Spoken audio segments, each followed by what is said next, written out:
Hello students, how are you all. कैसे हैं आप सब। आप सबका स्वागत है मेरे यूट्यूब चैनल लिम्रा एजुकेशनल पे। आज की हमारी टॉपिक है preparation of final account. Last video में मैं परफॉर्मा बताया था कैसा कैसा करना है। आज हम एक प्रैक्टिकल प्रॉब्लम करते हैं आपको जो है क्लियरली ऑफ फाइनल अकाउंट। इससे पहले ही बोला मैं प्रिपरेशन ऑफ फाइनल अकाउंट बनाने के लिए अपने को 3 अकाउंट्स बनाना पड़ता। फर्स्ट है ट्रेडिंग अकाउंट। ट्रेडिंग अकाउंट का मतलब है जो भी फैक्ट्री रिलेटेड ट्रांजेक्शन है वो ट्रांजेक्शन पूरे ट्रेडिंग अकाउंट में आते। पी एंड एल अकाउंट का मतलब है प्रॉफिट एंड लॉस अकाउंट। इसके अंदर पूरे ऑफिस रिलेटेड ट्रांजेक्शन आते। बैलेंस शीट एक स्टेटमेंट है, इसके अंदर पूरे लायबिलिटीज और एसेट्स लिखते अपन लोग। ओके, ट्रेडिंग अकाउंट क्रेडिट और डेबिट रूल आता, बैलेंस शीट में नहीं आता। ट्रेडिंग अकाउंट में आपको जो है डेबिट और क्रेडिट लिखना है। पीएनएल अकाउंट में भी डेबिट और क्रेडिट लिखना है। ट्रेडिंग अकाउंट में टू और बाई यूज होता, पीएनएल अकाउंट में भी टू और बाई यूज होता। बैलेंस शीट में डेबिट क्रेडिट यूज नहीं होता और टू क्रेडिट यूज नहीं होता और टू और बाई यूज नहीं होता। आप ये क्लियरली दिमाग में बिठा लीजिए। बैलेंस शीट एक स्टेटमेंट है, इसके अंदर डेबिट और क्रेडिट का रूल फॉलो नहीं होता और जो है टू और बाई भी नहीं लिखना है। Okay, let's see. ये आपका फाइनल अकाउंट है। Trial balance as on 31 March 2021। ये आपका फाइनल अकाउंट है आपका, यानी इसके अंदर जो है ये ऐसा प्रॉब्लम देता आपको। इसमें से आपको 3 अकाउंट्स बनाना है, trading account, PNL account and balance sheet. पूरे मिक्स है इसके अंदर, पूरे ट्रांजेक्शन। इसके अंदर ट्रेडिंग अकाउंट के भी ट्रांजेक्शन है, पीएनएल अकाउंट के भी ट्रांजेक्शन है और बैलेंस शीट के भी ट्रांजेक्शन है। अपन इसको सैग्रीगेट करना है, मतलब अलग अलग करना है, सेपरेट करना है। अपने को इसमें से पूरे ट्रांजेक्शन सेपरेट करना है। जो ट्रेडिंग अकाउंट के पूरे ट्रेडिंग अकाउंट में लिखना है, जो पीएनएल के है पीएनएल में लिखना है, जो बैलेंस शीट के बैलेंस शीट में लिखना है। Is it clear. एक ऐसा आपको देगा, या आपके पूरे डेबिट बैलेंसेस है या आपके पूरे क्रेडिट बैलेंसेस है। टोटल 1,14,000 इधर है, टोटल 1,14,000 उधर है। अपने को ये अमाउंट का कुछ भी मैटर नहीं करता। अपने को यहाँ पे अपने को सिर्फ जो है ये ट्रांजेक्शन इंपॉर्टेंट है। सबसे मेन बात अपने को एडजस्टमेंट है। एडजस्टमेंट इज मेन थिंग है आपको। एडजस्टमेंट में closing stock 9,000, outstanding salaries 1,000 and outstanding wages 1,200, prepaid insurance 100 rupees, provisions for bad debts 5%, depreciation on machinery 600 and furniture 200। यहाँ पे आपको एडजस्टमेंट में 2 एस्पेक्ट्स आते। इसके डबल बार लिखना है आपको, 2 बार लिखना है। एक तो लिखना है आपको ट्रेडिंग अकाउंट में लिखना है या फिर पीएनएल अकाउंट में, दो में से किसी एक में। जैसा कि अब वेजेस का दिया, वेजेस तो अपने को ट्रेडिंग अकाउंट में आते, फैक्ट्री रिलेटेड पूरे ट्रांजैक्शन फैक्ट्री रिलेटेड में आते, तो वेजेस कहां चलेगा अपना ट्रेडिंग अकाउंट में चलेगा। अब एक बार तो अपन ट्रेडिंग अकाउंट में लिख लिए और एक दूसरी बार कहां पे लिखना है अपने को, बैलेंस शीट में लिखना है आपको। और एक बार आउटस्टैंडिंग यानी बाकी अपन लायबिलिटी साइड्स आता, जितने भी अमाउंट अपन बाकी रहेंगे पूरे लायबिलिटी साइड्स आएगा। और यहाँ पे क्या है, एक क्लोजिंग स्टॉक। क्लोजिंग स्टॉक जो है ट्रेडिंग अकाउंट में साइड लिखना है, क्लोजिंग स्टॉक 9,000 रुपीज और आउटस्टैंडिंग सैलरीज 1,000 रुपीज। सैलरीज कहाँ पे आती है, ऑफिस रिलेटेड ट्रांजेक्शन है। एक बार तो जो है पीएनएल अकाउंट में आया था, सैलरी के ऊपर जो है ऐड कर देना 1,000 रुपीज। और जो है नेक्स्ट और एक बार का लिखना बैलेंस शीट में, और एक बार लिखना है सैलरीज यहाँ पे 5,000 दिया, आउटस्टैंडिंग पहले के अपने को बाकी है 1,000, टोटल 6,000 सैलरीज जो है पीएनएल अकाउंट में आ गई। अब जो है वहां पे बैलेंस शीट में अपने को आउटस्टैंडिंग सैलरीज बोल के ओनली 1,000 लिखना है अपने को। Prepaid insurance, provisions for bad debt, सब एडजस्टमेंट के बहुत बहुत इंपॉर्टेंट रोल है। यहाँ पे जो भी ट्रांजेक्शन दिया ना उसको यहाँ पे अंडर टिक कर लेते चले जाइए। क्लोजिंग स्टॉक डायरेक्टली आपको लिखना है, आउटस्टैंडिंग सैलरी से रिलेटेड है ना, सैलरी पे टिक करके ये क्या है, प्रॉफिट एंड लॉस अकाउंट का ट्रांजेक्शन है, डेबिट साइड आना है। यहाँ के पूरे डेबिट साइड आना है एक्सेप्ट एसेट्स को छोड़ के। एसेट्स अपना एसेट्स में आएगा बैलेंस शीट में। वेजेस क्या है अपना ट्रेडिंग अकाउंट, टी बोल के लिखिए डेबिट साइड। बिल्डिंग अपना एसेट्स है, कैरेज ऑन परचेसेस अपना ट्रेडिंग अकाउंट है,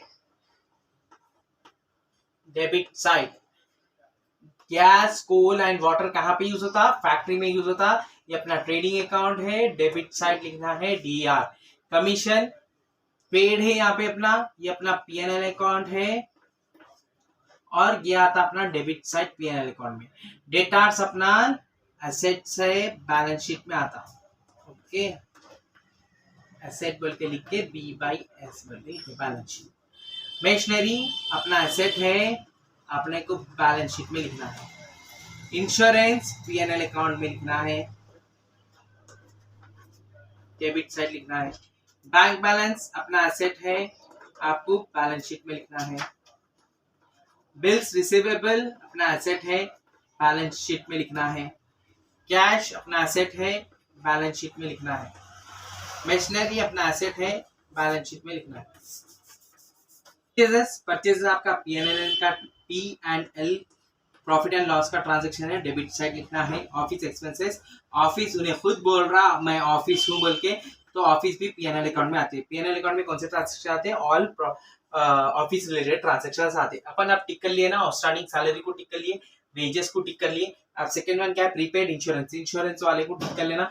ये जो भी टिक कर रहे हैं अपन, वो उसका मतलब है कि इसकी एंट्री, इसका रिफ्लेक्ट जो है एडजस्टमेंट में है। और एक बोल के provision for bad dates upon debtors पे करना, हमेशा डेटार्स पे करना है आपको।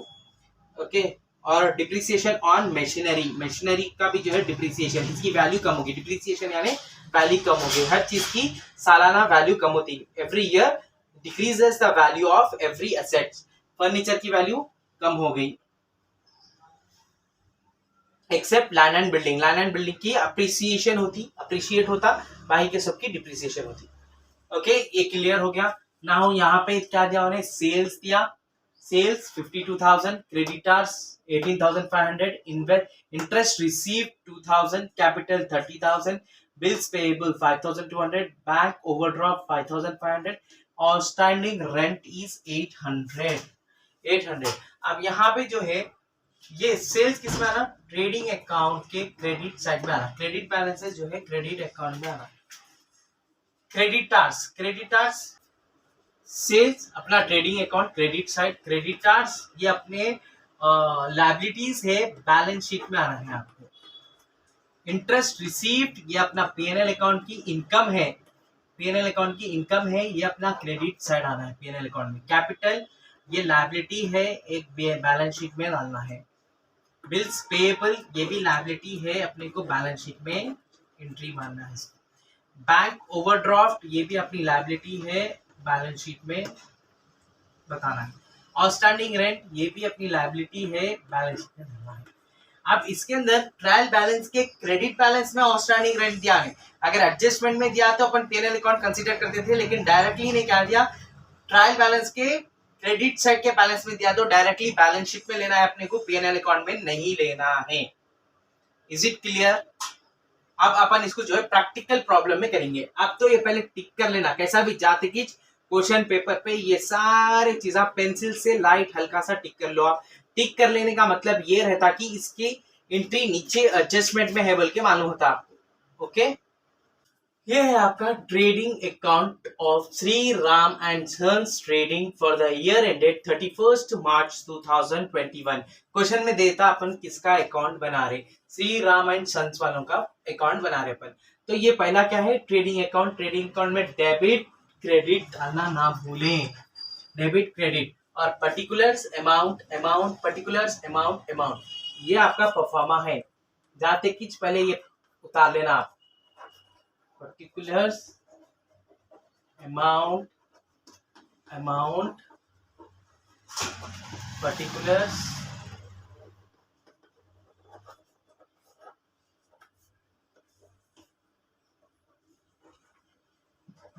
अमाउंट। ओके, और यहाँ पे देखिए ब्लाइंडली थोड़े बहुत जो है एंट्रीज बगैर पेपर देखे के भी आप लिख सकते। जैसा कि यहाँ पे तो 2 लिखना है आपको या बाय लिखना है, इसके 1 मार्क आते। ट्रेडिंग अकाउंट में और पीएनएल अकाउंट में लिखना है, बैलेंस शीट में बिल्कुल भी नहीं लिखना है। ओके, 2 बाय लिख लिया आप। 2 ओपनिंग स्टॉक से शुरू करना है आपको, ओपनिंग स्टॉक जो भी अमाउंट है क्वेश्चन में। फिर यहाँ पे बाय क्लोजिंग बैलेंस, क्लोजिंग यहाँ पे ओपनिंग आया तो यहाँ पे आता क्लोजिंग बैलेंस, ब्लाइंडली डाल दो closing balance.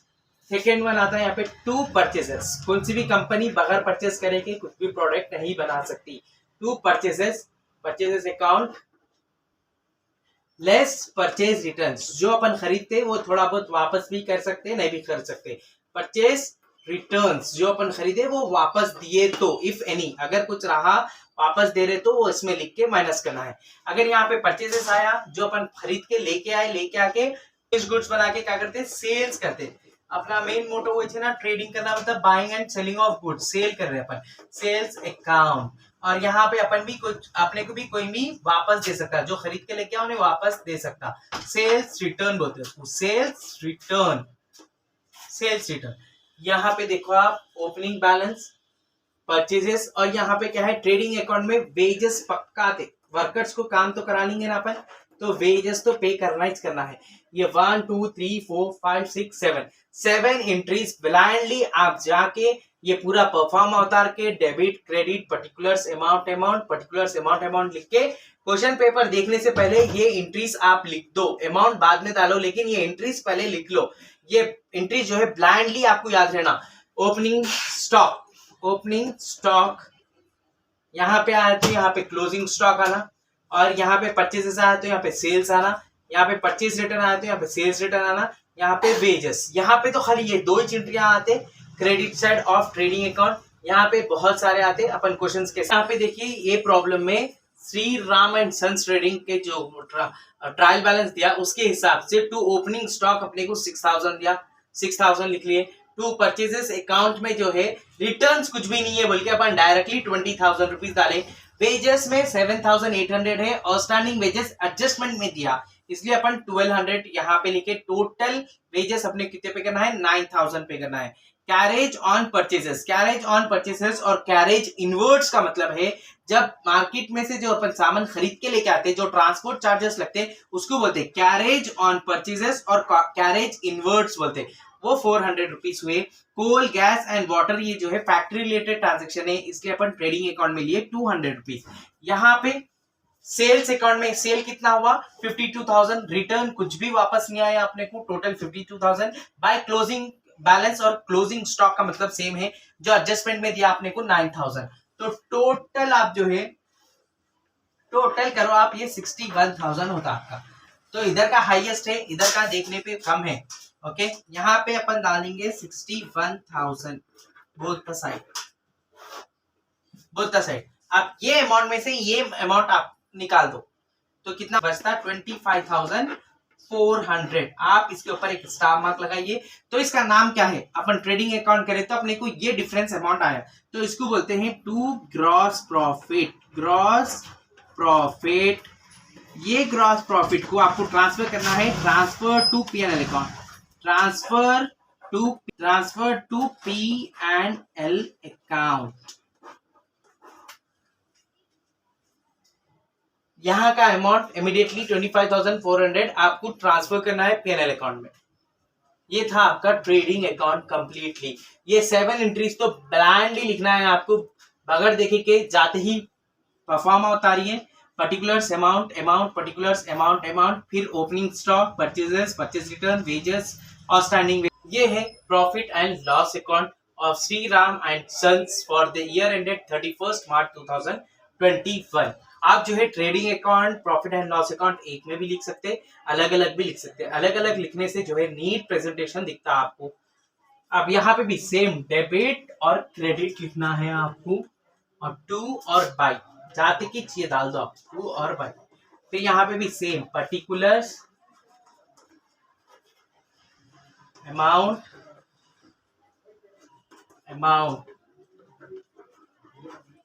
Particulars amount.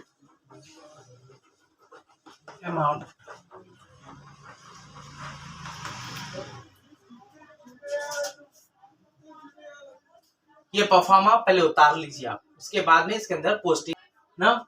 Profit and loss account में टू सैलरीज 5,000 एडजस्टमेंट में दिया था आपको, आउटस्टैंडिंग सैलरीज 1,000 आउटस्टैंडिंग दिया तो हमेशा ऐड करना है आपको। 5,000 plus 1,000 is 6,000। Office expenses, to office expenses is 600। To commission paid अपन पे करे सो ये 300 रुपीज।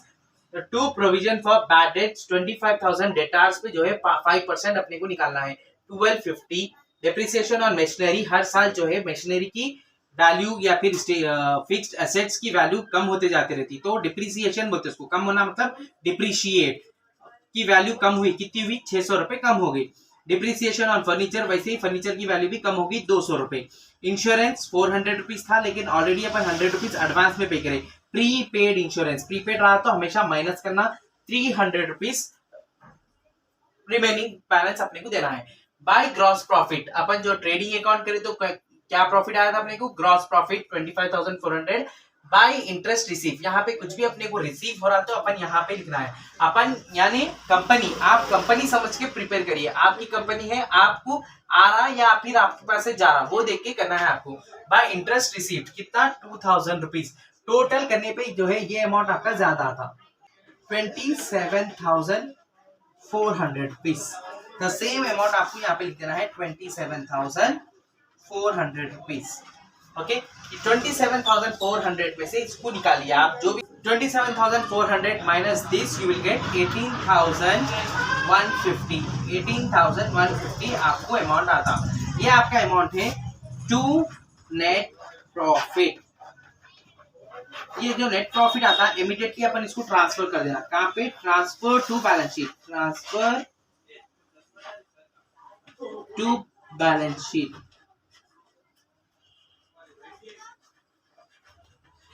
और इस पे स्टार मार्क डालिए आप। ओके, अब इसके अंदर जो है एडजस्टमेंट के तो एक एक बार एंट्रीज यहाँ पे आ गई, और स्टैंडिंग सैलरीज की, डिप्रिसिएशन की, वहां पे प्रीपेड इंश्योरेंस की। अब नेक्स्ट और एक बार लिखना है आपको, और एक बार बैलेंस शीट में लिखना है आपको। Okay, is this clear? Go through it once clearly. Two salaries 5,000, outstanding salaries मतलब ऐड करना है। प्रीपेड इंश्योरेंस यानी प्रीपेड यानी पहले ही अपन पे कर दिया, इसको माइनस करना है, प्रीपेड को माइनस करना। This is balance sheet, balance sheet as on 31 March 2021। ये आपका फाइनल अकाउंट है। फाइनल अकाउंट में बैलेंस शीट। ओके, इसके अंदर डेबिट और क्रेडिट रूल फॉलो नहीं करना है, और टू और बाई भी नहीं लिखना है। अगर लिखे तो आपके मार्क्स चले जाते, माइनस होते मार्क्स। आप बिल्कुल भी मत लिखिए, पूरा स्ट्राइक ऑफ कर देते, कट कर देते। डेबिट और क्रेडिट, टू और बाई लिखे तो इसके अंदर बैलेंस शीट में आप बिल्कुल भी मत लिखिए। बैलेंस शीट में देखिए आप, फर्स्ट लिखना है कैपिटल। अपन जो है पीएनएल अकाउंट करें ना, पीएनएल अकाउंट का जो प्रॉफिट आया था नेट प्रॉफिट ऐड करना है। 30,000 plus 18,150 is equals to 48,150। Outstanding salary जो एडजस्टमेंट में दिया था ना, वो पूरे एडजस्टमेंट की यहाँ पे लिखना है। लायबिलिटीज मतलब पूरे अपने खर्चे, अपन लोगों को कितने बाकी है देने का। Outstanding salaries is 1,000, outstanding wages 1,200 rupees अपन बाकी है। आउटस्टैंडिंग यानी अपन बाकी है। क्रेडिट कार्ड्स अपन लोगों को देना है 18,500। बिल्स पेएबल, लोगों के बिल्स पे करना है 5,200। बैंक ओवरड्राफ्ट, बैंक से ओवरड्राफ्ट फैसिलिटी लिए 5,500 की। आउटस्टैंडिंग रेंट बाकी है 800। ये पूरे आपके जो है लायबिलिटीज है आपके टोटल। अब यहाँ पे अपने असेट्स यानी अपनी संपत्ति, अपनी जो है अपने को पैसे आने का है, सो क्या क्या अपने पास जो है अपन जो है इंस्टेंट जो है लिक्विड कैश में कन्वर्ट कर सकते हैं, that is called asset. Building है, बिल्डिंग 24,000 की है। डेटार्स है 25,000, उसमें से प्रोविजंस फॉर बैड डेट्स है 5%, 1,250 रुपीज अपने को इसमें से निकाल देना है, 23,750। मशीनरी है 12,000 की थी गए जो साल। अब अपन जब कैलकुलेट कर रहे हैं तो उसका डिप्रिसिएशन, उसकी वैल्यू कम होगी 600 रुपए, 11,200 रुपए उसकी करंट मार्केट वैल्यू है। फर्नीचर आपका 5,000 का था, डिप्रिसिएशन 200, तो जो है करंट वैल्यू फर्नीचर कितनी है 4,800। लास्ट ईयर कितनी थी 5,000 थी, लेकिन उसकी अब 200 रुपए उसकी वैल्यू कम हो गई। प्रीपेड इंश्योरेंस अपन ऑलरेडी पहले ही पे कर दिया, उसके पास अपने पैसे है 100 rupees. Bank balance, bank account में अपने कितने पैसे हैं 4,000 रुपए। बिल्स रिसीवेबल, लोगों के से अपने कितने पैसे आना है 2,000 रुपए। कैश कितना है अपने गले में 1,300 रुपीज। क्लोजिंग स्टॉक एडजस्टमेंट में दिया ना, एक बार तो अपन ट्रेडिंग अकाउंट में लिखे थे क्रेडिट साइड, और अब जो है में लिखना है 9,000 रुपीज। अपने पास अभी क्लोजिंग स्टॉक इतना बचे हुआ है 9,000 का बोल के। अब जब इसका पूरा टोटल करें तो 80,350। अगर इसका भी आपको जो है टोटल करने पे 80,350 आया, आपका बैलेंस शीट एकदम करेक्ट है, आपको 20 मार्क्स इजीली यहाँ पे मिल जाते। अगर आपको थोड़ी बहुत कैलकुलेशन मिस्टेक्स है तो जो है 18 मार्क्स मिलते। अगर आपको जो है बहुत सारे एंट्रीज में प्रॉब्लम रही आपकी तो 15 मार्क्स मिलते। और अगर आप कुछ भी नहीं, खाली जो है परफॉर्मा उतार के आप नीटली जो है लिख के 2-3 ट्रांजेक्शंस लिख दिए उसके अंदर, तो आपको इजीली 10 मार्क्स तो आराम से मिल जाते हैं। लेकिन यहाँ पे केयरफुल रहिए आप, डेबिट और क्रेडिट टू और बाई बैलेंस शीट में बिल्कुल भी नहीं लिखना है।